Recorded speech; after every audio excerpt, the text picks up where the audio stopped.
नमस्कार, मैं हूं प्रशांत कटारे। आज तफ्तीश की खास पेशकश में देखिए बाबा की कलंक कथा। एक ऐसा बाबा जिसका अंदाज सारे बाबाओं से जुदा है, जो कव्वाली में भक्ति राग सुनाता है, जिसका शाराना अंदाज आपको हैरान कर देगा, जिस पर लगा है बलात्कार का आरोप। इस बाबा पर लगे आरोपों का पूरा काला चिट्ठा हम दिखाएंगे। साथ ही होगा ताले वाली लाश की मिस्ट्री, आतंक का हुआ कत्ल। आखिर आतंक के अंत की क्या है मिस्ट्री, ये राज भी हम फाश करेंगे।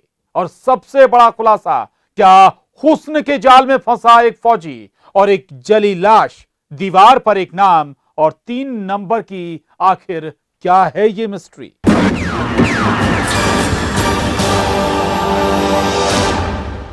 ढोंगी बाबाओं की जमात के कई बाबाओं को आपने देखा, उनके कई रंग आपने देखे। बलात्कारी राम रहीम पर एक्टिंग का भूत सवार था, तो अय्याश आसाराम की अदाकारी और डांस के किस्से भी मशहूर हैं। लेकिन अब जिस बाबा पर नाबालिग लड़कियों ने रेप का आरोप लगाया है, पुलिस की जुबानी उसकी कलंक कथा आपको बताते हैं। ये वो बाबा है जिसका अंदाज शायराना है, जो कव्वाली में भक्ति की धुन छेड़ता है, जिसे शेरो शायरी का भी शौक है।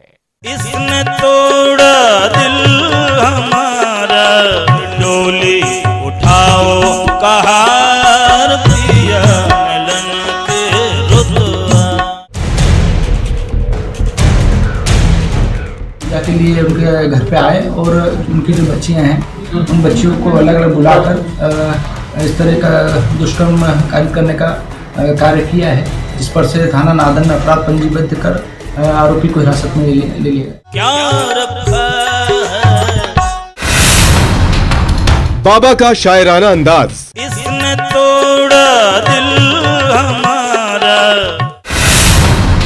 कव्वाली में माहिर बाबा, तोड़ा दिल हमारा, इसने भक्ति का फेंके जाल, सत्संग से सलाखों तक, बाबा की कलंक कथा।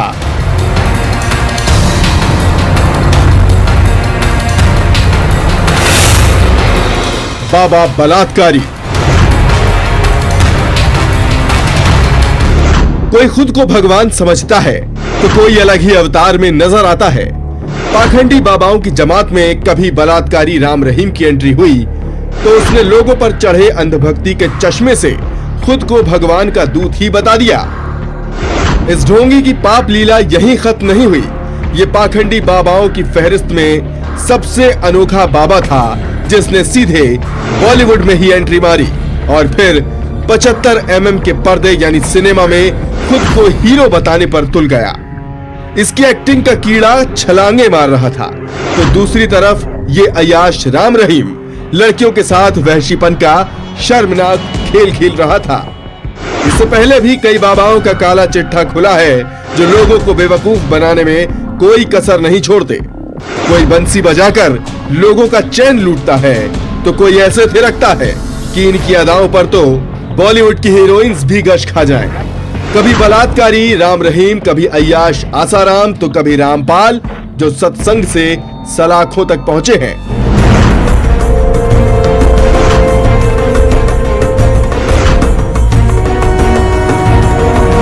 लेकिन अब हम आपको एक तस्वीर दिखा रहे हैं। पहले ये तस्वीर देख लीजिए बाबा लोक के इस अजूबे बाबा की, जो आशीर्वाद की मुद्रा में आपको नजर आ रहा है।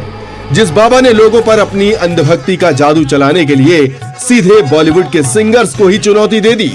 आप खुद सुनिए कैसे बॉलीवुड के सुपरहिट गानों पर बाबा अपने ही अंदाज में भक्ति का राग छेड़ रहा है।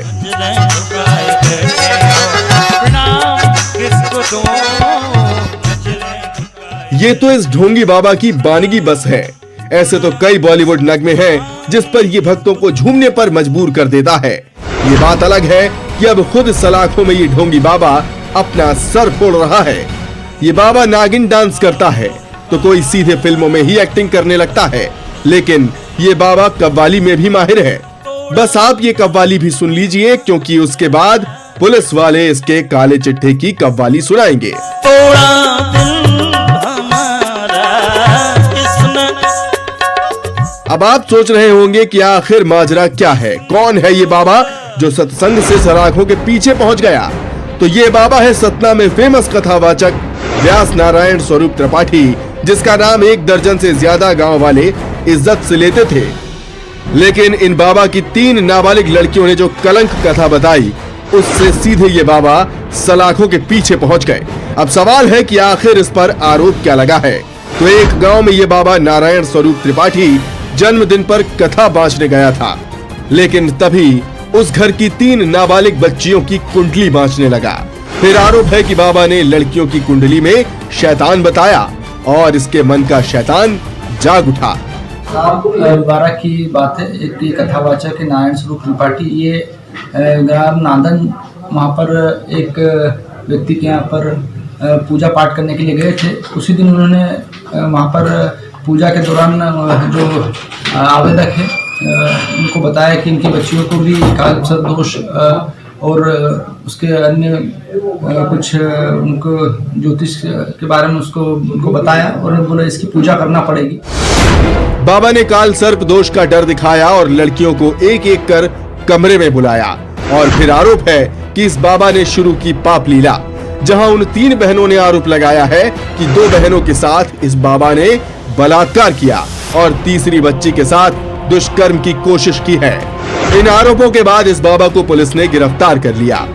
12 को वापस पुनः पूजा के लिए उनके घर पे आए और उनकी जो बच्चियां हैं उन बच्चियों को अलग अलग बुलाकर इस तरह का दुष्कर्म कार्य करने का कार्य किया है, जिस पर से थाना नादन में अपराध पंजीबद्ध कर आरोपी को हिरासत में ले लिया गया। अब बाबा के एक अंदाज को आपको दिखाते हैं जो गाने में कह रहा है, पिया मिलन की रुत आई।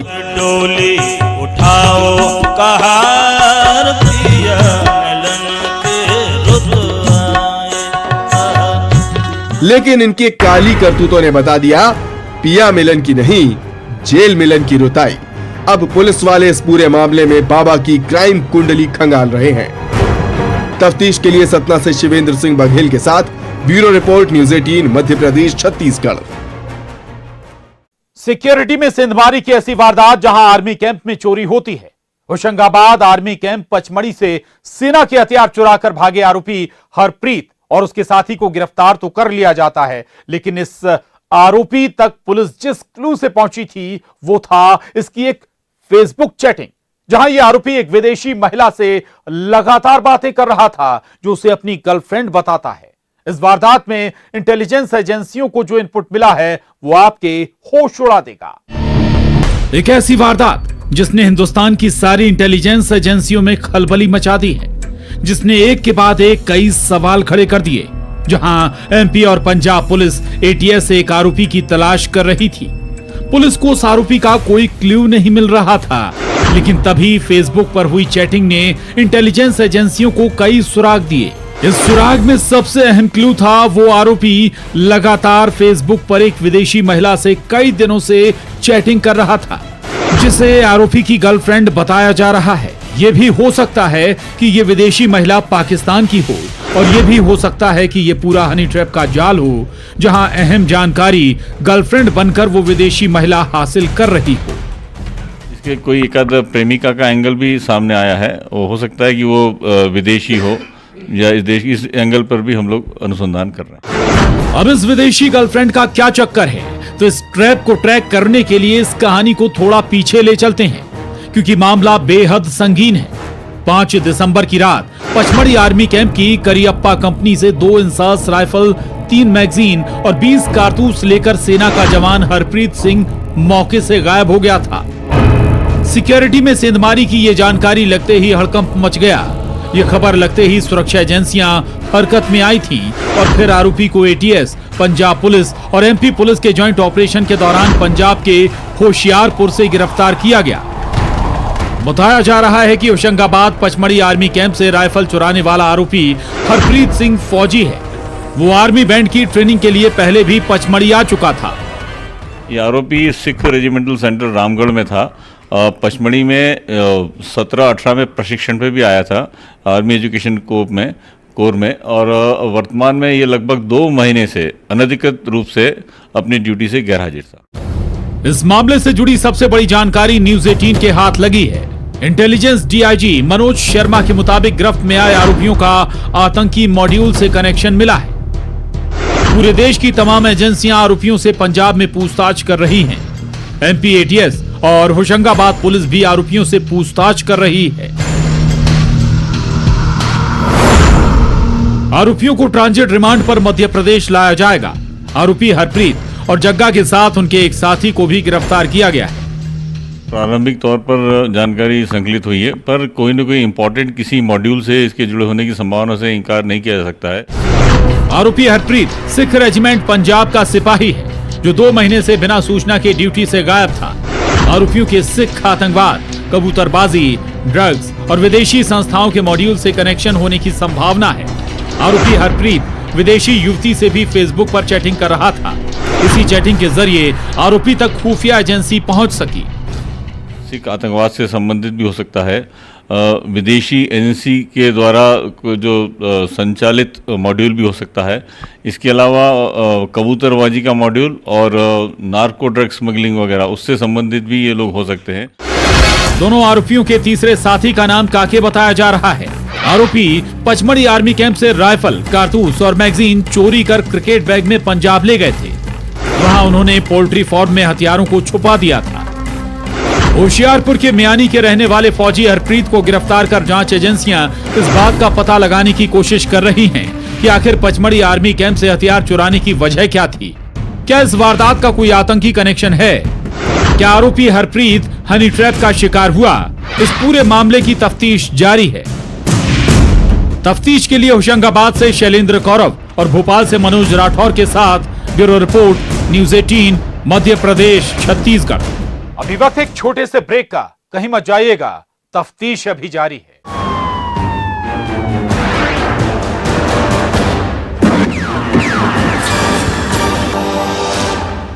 अब बात एक ऐसे आरोपी की जो कहता था मैं बोलूं हां तो हां, मैं बोलूं ना तो ना, जो खुद को डॉन समझता था, जिसकी ऐसी दहशत थी कि उसे लोगों ने एक नाम दिया।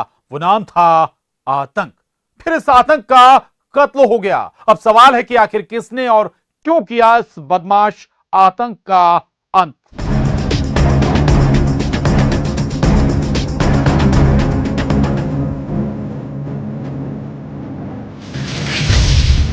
मैं बोलूं हाँ तो हाँ,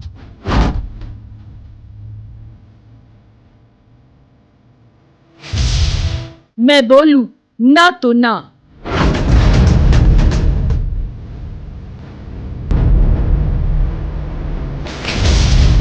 मेरा ही चलेगा सिक्का।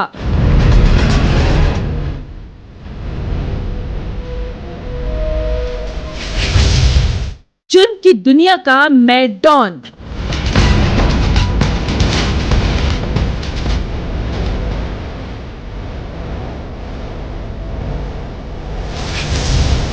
फिर आतंक का हुआ कत्ल।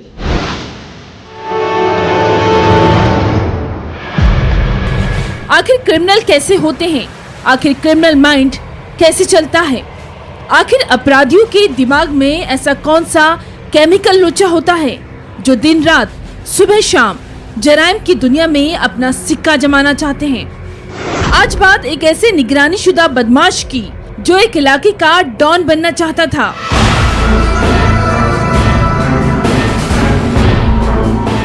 इस गुनहगार का ख्वाब था वो जराइम की दुनिया का सबसे बेताज बादशाह बन जाए। उसकी आहट पर लोग दरवाजे बंद कर दे। वो जहां से गुजरे लोग नजरें नीची कर ले। उसके एक फोन कॉल पर उसका काम हो जाए। बस ऐसे ही खौफनाक इरादों के साथ ये निगरानी शुदा बदमाश रुपेंद्र देवांगन गुनाह की अलग कहानी लिख रहा था, जिसके काले कारनामों पर पुलिस की लिस्ट में भी वो निगरानी शुदा बदमाशों में शुमार हुआ, जिसकी दहशत के कारण उसे लोगों ने नाम दिया और वो नाम था आतंक। लेकिन इस आतंक का अंत हुआ, या यूं कहें इस आतंक का कत्ल कर दिया गया। खौफनाक इरादे रखने वाला ये आतंक ढेर हो गया। अब सवाल है कि आखिर इस गुनहगार को किसने मौत की सजा दी? किसने इस आतंक का अंत किया, तो जरा इसके गुनहगारों को देख लीजिए और सुन भी लीजिए। इस कत्ल की वजह जो आरोपी बता रहा है। वो चाकू से पहले मारा है, वार किया है, तो ऐसे में तेरे ऊपर?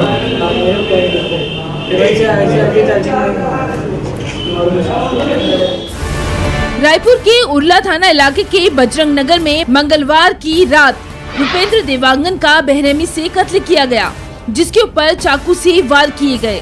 रायपुर में पहले से ही 2 लड़कियों के डबल मर्डर से दहशत थी और रात में एक और कत्ल की वारदात, जाहिर सी बात है रायपुर पुलिस की नींद उड़नी ही थी। लेकिन महज 1 घंटे के अंदर ही पुलिस ने इस कत्ल की गुत्थी को सुलझाकर राहत की सांस जरूर ली। थाना उरला क्षेत्र में कल रात को एक ब्लाइंड मर्डर हुआ था, जिसमें एक रुपेंद्र देवांगन का शव मिला था। इसको वहाँ पे लोग आतंक के नाम से जानते थे और तालाब में ये शव मिला था, जिसमें वो उल्टा मिला था पड़ा हुआ। अब आपको ये भी बता दे आखिर पूरा माजरा क्या है, क्यों आरोपियों ने रुपेंद्र उर्फ आतंक को मौत के घाट उतारा। तो आरोपियों के मुताबिक रुपेंद्र ने उनकी बहन के साथ छेड़खानी की कोशिश की थी। तब से ही ये आरोपी रुपेंद्र को ठिकाने लगाने का प्लान बना रहे थे। फिर इन आरोपियों ने पहले शराब पी, उसके बाद वो आतंक उर्फ रुपेंद्र के कत्ल के लिए निकल पड़े, जहां अंडे के ठेले पर इन लोगों के बीच विवाद हुआ और फिर इस विवाद में आरोपियों ने रुपेंद्र उर्फ आतंक का अंत कर दिया और कत्ल के सुराग यानी कत्ल के हथियार चाकू को तालाब में फेंक दिया। शराब पीने को लेके विवाद हुआ था और वो विवाद के पश्चात जो है एक दूसरे को धमकी वगैरह दी थी। तो कल जब पता चला था इसको कि ये रुपेंद्र देवांगन जो है वो आया है, तो तत्काल वहाँ पे इन लोग गए और उसको मारा और फिर ये 2 चाकू जो है वो तालाब में फेंके थे, तो उसको भी हम लोगों ने बरामद कर लिया है। पुलिस इस बात की तस्दीक कर रही है कि आखिर इस कत्ल के पीछे कोई और वजह तो नहीं है। 60 मिनट में कत्ल की ये गुत्थी तो सुलझ गई, लेकिन अब तक डबल मर्डर के आरोपियों का सुराग नहीं है। तफ्तीश के लिए रायपुर से सुरेंद्र सिंह के साथ bureau report, news 18 Madhya Pradesh Chhattisgarh. अभी वक्त एक छोटे से ब्रेक का है। ब्रेक के बाद दिखाएंगे ताले वाली लाश की मिस्ट्री, 3 नंबर और 1 नाम।